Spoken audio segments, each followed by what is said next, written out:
Message for Taurus. Kung ikaw ay Taurus, para sa iyo ang message na to today. Taurus, this is for you. Para sa iyong pag-ibig. Sa mga Taurus na nandito sa reading is para to sa inyo guys. Today is September 4. Okay guys, September 4, 2024.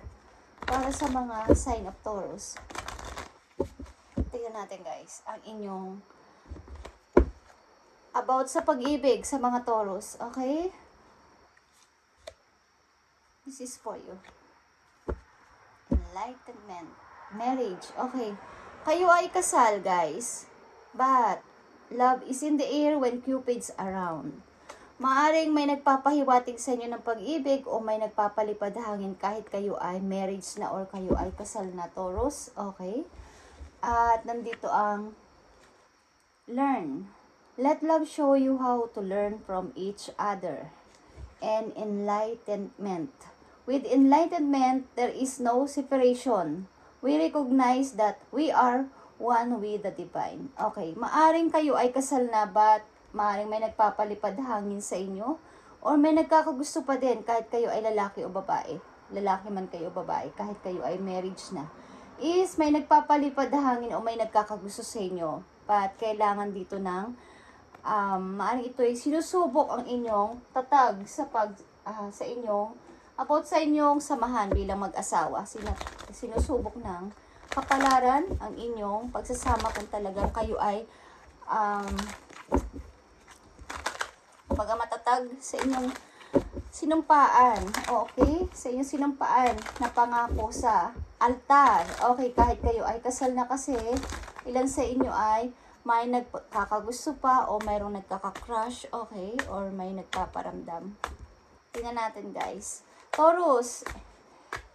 Message for Taurus sa kanilang situation. Learn. Let love show you how to learn from each other. Ibig sabihin, kung ano man ang nangyayari sa inyong relation kung kayo ay kasal na, guys, is may mga pagsubok at kailangan ninyong matutunan o matuto kayo sa mga nangyayari at kayong pareho, okay, at magkaroon ng liwanag itong inyong pagsasamahan. Ano ba nangyayari sa inyong pamilya? Okay, tingnan natin. Taurus, ang inyong message. Sudden wealth. Okay. Ang ilan sa inyo, guys, is may unexpected na mga mangyayari sa inyong sa inyong career o sa inyong buhay pamilya. Halimbawa, may mga good news sa paparating. Okay. Something, ang ilan sa inyo ay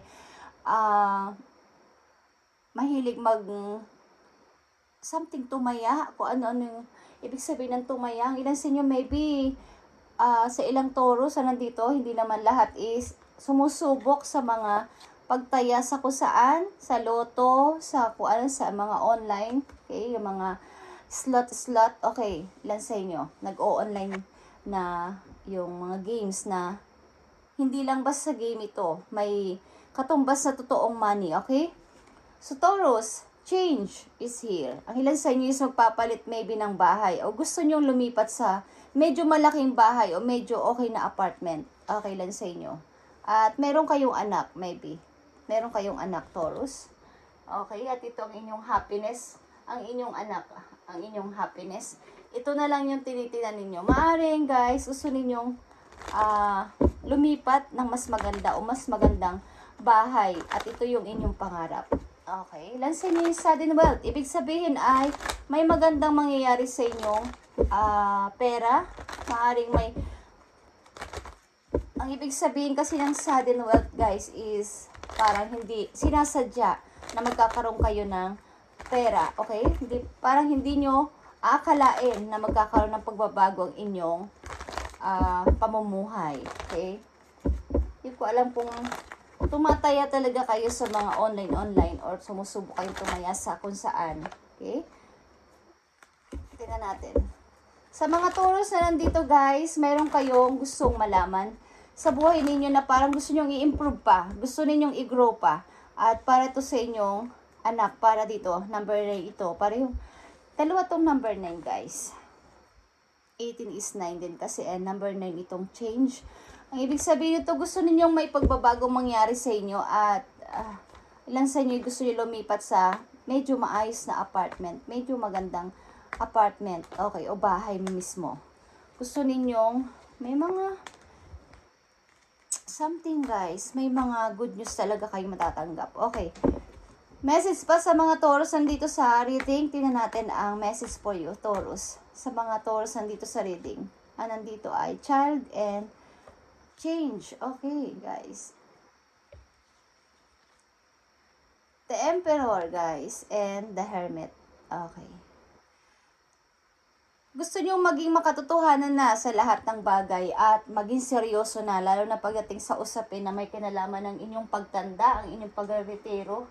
Gusto nyo na magkaroon nito ng, kumbaga, magkaroon ng saysay o iniisip nyo ang inyong pagretiro o pagpunta sa yung patanda na ako, kailangan ko ng maayos na bahay, kailangan ko ng maayos na pamumuhay. Ang ilan sa inyo talaga ay sumusubok na tumaya kung saan-saan. Maaring Lucky 7. Okay guys.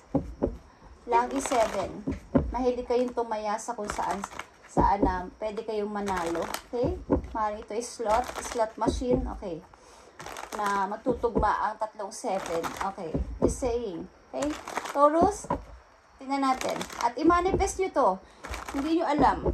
Pag mataas ang faith ng isang tao, maging ito man ay pagtaya sa kanong bagay is hindi ito masama kung maganda ang inyong layunin. Okay? Kung maganda ang layunin sa buhay at wala naman kayong masamang ninanais kung manalo kayo sa ganitong bagay is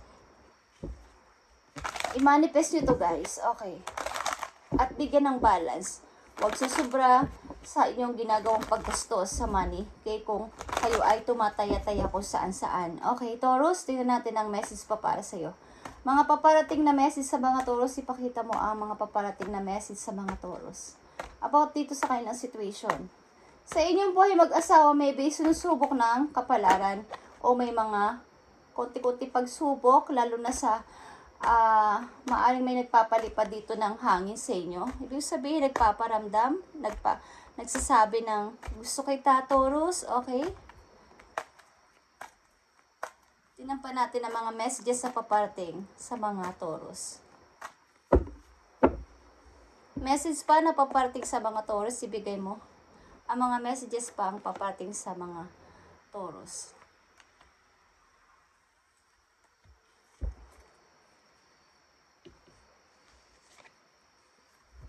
Okay, 8 of Swords, guys. Wisdom. The Hierophant ito. And 8 of Wands. Okay. Maaari talagang guys, meron kayong obstacle sa family bilang isang pamilya na mag-asawa, okay? May usapin kayong mga pinag-uusapan at maaaring ito ay hindi away talaga to. Parang struggle sa family. At gusto mo nang makawala dyan. Okay? Maaring pinupush ka ng kapalaran na kung ano ba ang dapat mong gawin, ano ba talaga ang dapat mong isipin at ano ang mahalaga sa iyo sa ngayon, Taurus. At bigyan mo, kumbaga ma-learn kayo sa nangyari. Okay? Ano pa talaga ang dapat kong pasimulan sapagkat gusto kong maibigay ang dream ko sa aking, hindi ko alam kung kayo ay may nag-iisang anak na babae. Okay. Tingnan natin, Taurus, ang mga messages para sa iyo about dito sa inyong situation.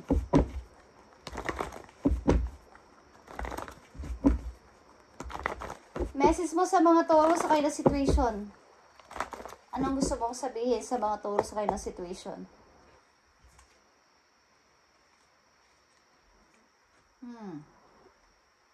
Meron dito magme-message na parang concern sa isang tao. Na yung person mo ay ganito. Yung person mo is parang bad news ito na hindi naman paninira sa asawa mo. Something news galing sa pamilya mo, galing sa mga kapitbahay ninyo. Or may nag-chismis but hindi naman masasabing chismis dahil totoo, okay? Something may false person dito kasama ka sa buhay, Taurus. Okay, tingnan natin ang message for you. Yeah, suffering in silence is here. At number 9 ulit ito. Something may gusto kang i-close sa cycle, Taurus, at gusto mag-start ng bago. Na matupad ang buhay, ang magandang buhay para sa'yo. Change.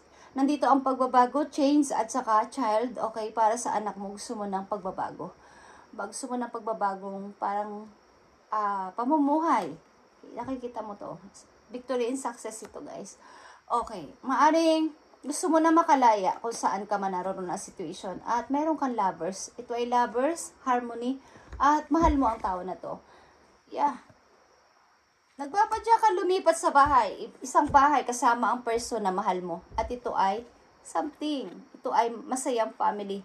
Gusto mo ng masayang family o lilipat kayo ng bahay with your children na ito ay isang happy family para sa yung mahal na person. Okay.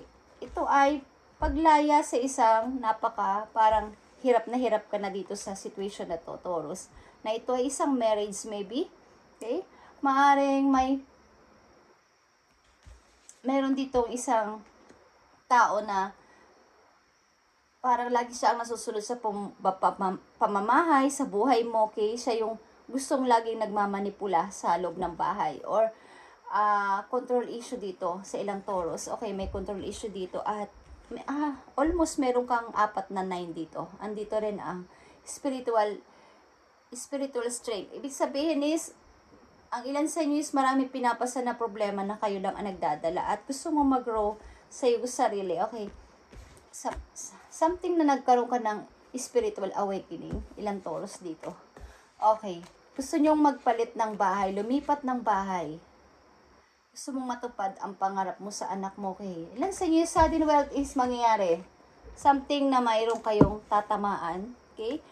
Just saying guys, kung kayo ay may tumataya kung saan-saan or meron kayong mga ginagawa about na may kasangkot na money is i-manifest ninyo guys. At hindi masama kung maganda ang inyong layunin. Okay? I-manifest ninyo at maniwala kayo na mangyayari yun. Okay? Taurus, this is your reading today at i-update natin yan sa mga susunod pang araw. Okay? Taurus, God bless sa inyong lahat guys at sana matupad ang inyong pangarap at i-close mo na mga cycle na gusto mong i-close. Almost meron ka ditong 4 na 9 and 2 6. Ang ibig sabihin nito, sundin mo yung binubulong ng heart mo at yun yung happiness mo kasi gusto mo ng freedom at yun yung happiness mo kaya at matuto sa nangyari. Okay? Enlightenment is ibig sabihin nito rin is there is no separation. We recognize that we are one with the divine. Hindi ko alam kung kayo ay hindi kayang makipaghiwalay o hindi hinihiwalayan, but love is in the air sa paligid ninyo. Something guys, meron kang hinahanap na makapagpapasaya sa iyo. Okay, lang sa iyo Taurus. Thank you and God bless Taurus.